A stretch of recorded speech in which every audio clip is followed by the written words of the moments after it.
Welcome back, guys. We have a little announcement to make. Yes. White Raw versus Stefano has started on one of the other streams. Yes. So One of the beta probably streams, wanna I believe. Pull it up. Yeah. Put it on your a fifth window next to monitor, this one. just MLG on all sides. But yeah, that is a matchup that I wish I was watching right now because that is awesome. This is EGldra versus Boxer. That is true. So, I mean, God, I wish there was just multiple me, and the other me would be bringing up the beta stream and relaying it to me. This is like the choice about cutting the baby in half or whatever. That's what this is, man. This is a hard one. But we are here with SlayerSBoxer against EGldra, and I think that we need to just get going, Husky. Yeah, I'm just going to double-check that they're ready. I would not want to make Boxer or EGldra mad. I feel like the StarCraft karma would never – I would just have bad StarCraft karma for the rest of my life. Looks like EGldra is ready, and Boxer is ready as well. So, really quickly, guys, are you excited for this upcoming game? Have I told you that I love Florida? You love Florida? I am in love with this Florida crowd. I could not be happier. What a way to end. This is only the first day. Yeah, no, that's quite true. Is there anyone here from Florida? Sounds like quite a few, actually. Wow, that was actually a lot louder than I anticipated. But, all right, guys, since this could very well be the last game of tonight, please just lose your minds for like 2 seconds. I won't tell anyone, I promise. In the top right-ish side, it is going to be EGldra.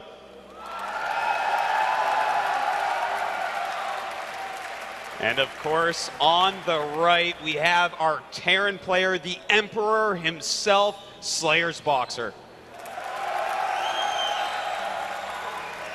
Now, if you are just tuning in, you missed an absolutely stellar performance by EGldra in that last game. He was able to take this series into his favor with a decisive 1-0 victory, just completely getting the momentum in his hands.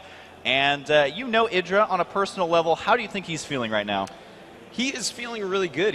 You know what he's actually feeling? Do you actually want me to tell you exactly what's going through his head? I want you to be as descriptive and uncomfortable as possible. All right. He is actually thinking right now, thank God I'm finally going to beat this newbie on stage.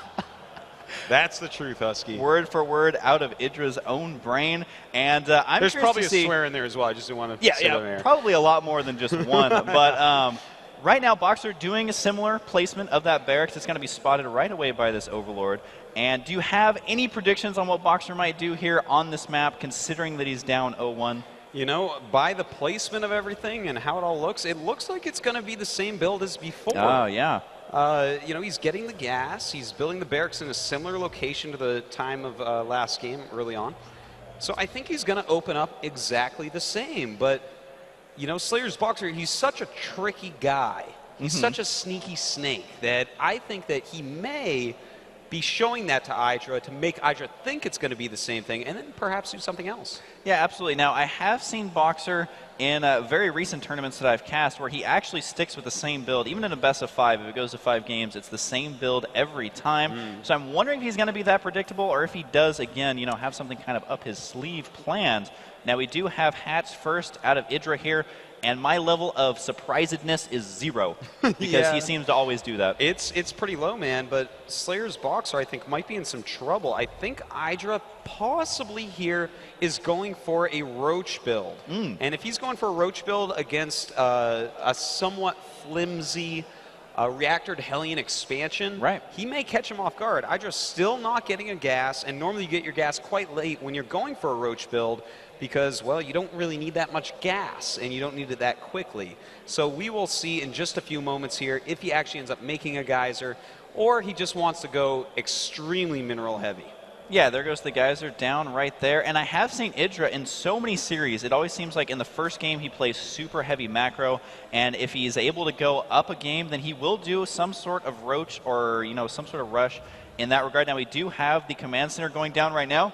And Artosis, you are so smart. There is also a reactor on the way, so he very well could be going for that Hellion expand. Oh, Husky, you give me too much credit. But, you know, if EGldra throws on a Roach Warren really quickly here, that's actually going to be a nice little build. He can actually put some nice pressure on SlayerSBoxer. Roaches obviously do very well against Hellions, and everything may start to go his way, but we still do not see a Roach Warren. Looks like it may just be an economy build from EGldra. Yeah, this is very interesting out of Boxer as well. A lot of times they'll build that command center inside the main base just because that is a little bit safer. Even against the Roche Rush, at least you have your stuff inside your own base. You're upgrading into an orbital, so it helps with your energy a little bit. But at this point, Boxer taking a little bit of a risk just to try and get that much more benefit out of this expansion, and he is going to be throwing down a bunker right now. Now, we do see EGldra making, like 8 Zerglings or so. Are these for attack or more for defense? I would say they're definitely for defense right now. He's just started speed, and slow Zerglings are not good for a whole lot, Husky. I mean, they are actually just, they're like orange road cones or something on the creep. Like you see them and you like, oh, should I go past those? I'm not really sure. I might get in trouble, and that's basically what they do here. And I mean, really, your ticket is double in price, but there are no tickets in the StarCraft land. But you did mention his Zergling speed just getting started, and that means that these Hellions can prove to be difficult to deal with if they're able to get in good positioning here. But so far, EGldra's defense has been spot on, and I really like this out of him where he's always doing something with his Lings. He's attacking these rocks, he's preventing the Hellions from getting in there, but we do see continued Hellion production here. Yeah, there's going to be a lot of Hellions. He's seeing all these slow Lings, and in fact, he's adding a few more barracks as well, so it looks like it is the exact same build from SlayerSBoxer this game. Yeah, I mean, it's basically step by step. Everything is identical, even getting his stim pack at around the same time.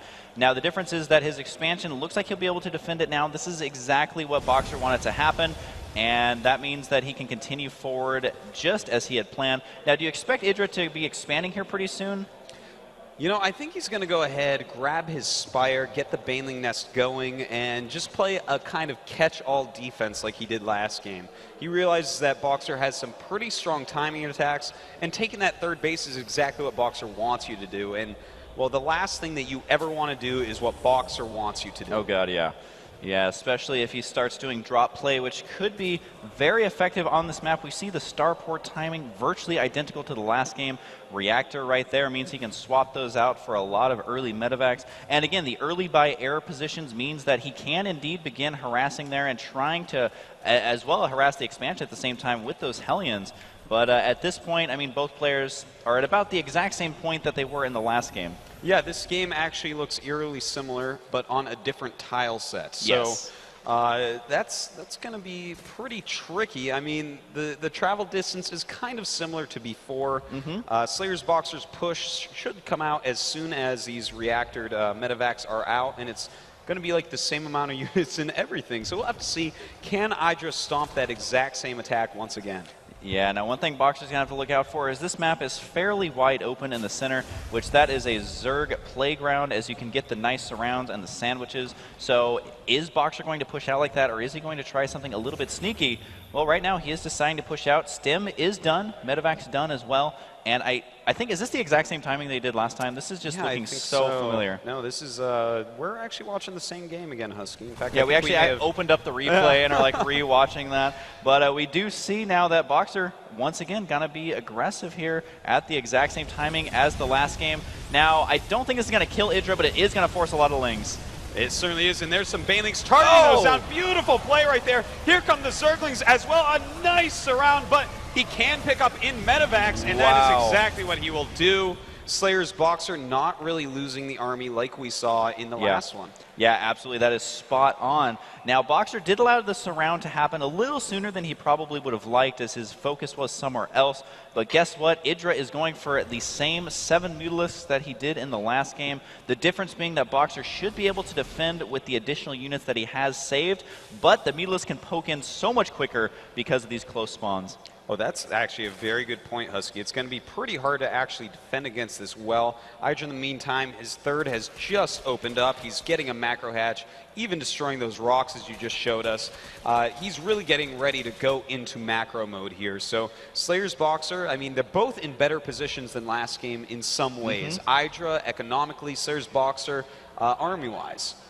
Now, this is a situation where Boxer needs to punish EGldra. We just saw 10 drones being produced at a time. His drone count swelling up to 64. Wouldn't be surprised to see even more. And if you can punish Boxer right when he's droning, or excuse me, punishing EGldra right when he's droning, then that's going to really play into Boxer's favor moving forward. He doesn't have any upgrades quite yet. His +1 is nearly done, but that does mean EGldra has an upgrade advantage. Quite true there. And we do have SlayerSBoxer actually adding a very quick second factory this game, and I like that. It's actually really quite clever. Last game we saw that he actually killed a lot of Banelings with the tanks he had, but he's going to have a lot more tanks this time. He's definitely going to mix in some Thors quicker to stop the huge Mutalisk ball that EGldra loves as well. So he's going to have one insanely tough timing push, it looks like. And that's something that EGldra has a hard time dealing with. Oh, yeah, absolutely. And, I mean, this just shows you the level of Boxer's play is slight changes like that can completely throw your opponent off at this level of play. And EGldra does still have, he has 3 Mutalisks on the way right now, so continuing with that big old Mutaball that we've seen previously. Boxer throwing down additional turrets as well. And, again, it's going to be tough for him to defend if the Mutas get the army out of position. And just continuing the mass Muta here for EGldra.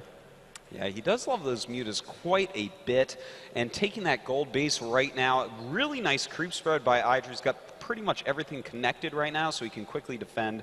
And as long as he gets that creep spread way, way out there, his huge macro that we're going to see him enter into very shortly here is going to be very tough to stop, even with 2 factory siege tanks. Yeah, absolutely. I mean, the high yield expansion is nearly completed. The missile turrets get destroyed immediately. Boxer was able to kill 1 Muta there and should be able to push this back, but that does leave those add-ons vulnerable. Right now, Boxer's going to be cleaning up the creep tumors and some overlords in the center. He wants to prevent any sort of surround from happening. Boxer needs to make sure not to overcommit, and he very wisely is going to back out. Yeah, you know, if you overcommit for 1 second against EGldra, he will surround those Marines and kill them. If you don't have every Marine you can possibly have, he will crush your army. So we see EGldra right now is making nothing but units. He's already up at 73 drones, so he's kind of fine on economy right now.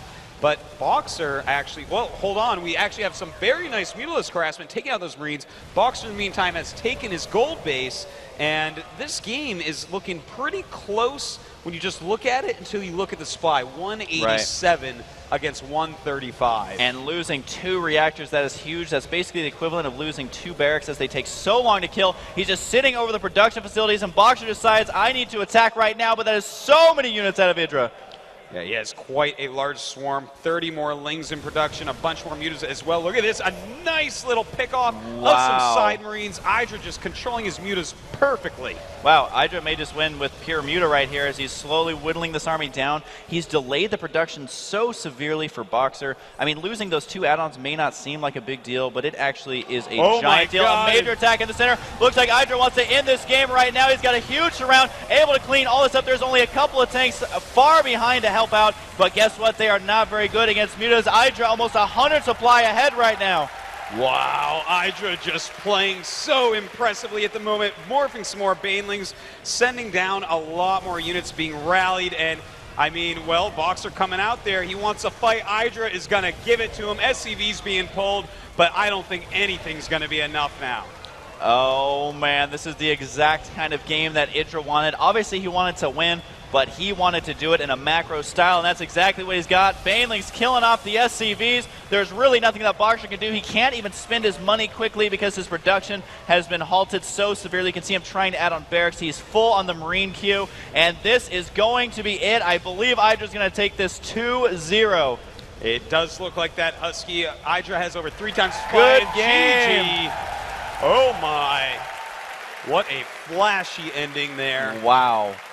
And it looked like both games were identical of each other. There he is, tearing off that sweater. He's all hot and heavy right now. He's going to bust out of this booth. Make sure to give him a lot of noise right now. Yeah. A very happy EGldRA right there, shaking the Emperor's hand. And finally, he has defeated SlayerSBoxer in the tournament. He has gotten that monkey off his back. Yeah, I mean, a lot of people were talking about how, like, oh, Boxer's just going to take him out again. He always does in tournaments. But you know what? EGLDRA has been practicing a lot, and it is showing off here in this tournament. Just such outstanding results for just the first day for him. Seriously, if you look at his play right there, man, I think he's going to take his group down. And we haven't had a foreigner win their group in MLG since the Koreans started coming over en masse. Yeah, man. I'm going to try and bring them up the brackets just really quickly because they're actually pretty interesting, the results that we've had so far. And who are we zooming in on over there? Kind of hard to tell there. And we do still have White Raw and Stefano playing on the beta stream. So if you are sick of me and Artosis, man. Definitely go check that out. That is a game that I can't wait to see the results. I mean, Stefano has just been absolutely out of control lately. Oh, man, he is a Zerg from another world. It's called France.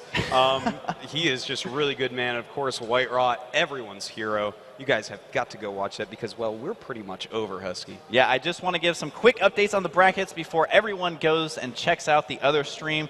EGldra, after that, is going to be 3-0 with 6 wins, only 1 loss today. So that's absolutely outstanding. HeyPro doing pretty good as well with 2-1. But as I was saying, these things are spread out. Boxer also 2-1. And that's just in Pool A. But look at this. We have Rhett and Huck at the top of their groups right now. Well, there you have it, man. I mean, EGldra, Rhett, and Huck, 3 of the absolute top foreigners, no question about it. Can they hold on tomorrow, though, and actually win these groups? We might actually see an MLG champion from Europe or America. It's very possible because these players are seeded so far into the tournament that if 3 players take it, I just want to emphasize, Huck is currently 3-0 with 6 wins, 1 loss. Rhett, identical 3-0 with 6-1 wins, losses. EGldra, same exact thing. So these are not the results I think a lot of people predicted, but these players have been practicing, and it is paying off, man. It seriously is, man. Look at those numbers, all the same. Husky with his Bible code prophecies. I think that this is going to be a great tournament. Yeah, absolutely. I am super stoked. Is everyone out there having a good first day? I guess that day is over now, so your fun is coming to an end, but that's all I've got. Do you have any closing words that you would like to share? Any words of wisdom, life lessons, anything? Make sure you tune in tomorrow, because we will be back very, very early. Yeah, absolutely. Anyways, guys, again, this is only day number 1. Make sure you quit your job for days number 2 and 3. We will be back bright and early tomorrow. I'm Husky. And I am Artosis. That's it, man. We will see you guys later.